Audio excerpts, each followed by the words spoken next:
কানাডার সুপার 60 টি10 লিগে এবার মন্ট্রিয়াল টাইগার্সের হয়ে মাঠ মাতাতে যাচ্ছেন বাংলাদেশি অলরাউন্ডার সাকিব আল হাসান। এর আগে কানাডার গ্লোবাল টি20 টুর্নামেন্টে মন্ট্রিয়াল টাইগার্সের হয়ে খেলেছিলেন সাবেক বিশ্বসেরা এই অলরাউন্ডার। সেবার টুর্নামেন্টে চ্যাম্পিয়নও হয়েছিল সাকিব আল হাসানের মন্ট্রিয়াল টাইগার্স।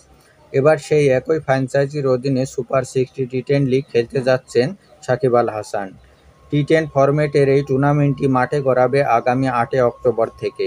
সাকিব ছাড়াও এবারের এই টুর্নামেন্টে ইতিমধ্যেই খেলা নিশ্চিত করেছেন জিম্বাবুয়েন তারকা অলরাউন্ডার সিকান্দার রাজা, দক্ষিণ আফ্রিকার wicketkeeper batsman Quinton de Kock, নিউজিল্যান্ডের opening batter Martin Guptill, English allrounder Moeen Ali, African batter David Malan, Indian leg spinner Piyush Chawla এবং আফগানিস্তানের রহমতুল্লাহ গুরবাজের মতো তারকা ক্রিকেটাররা।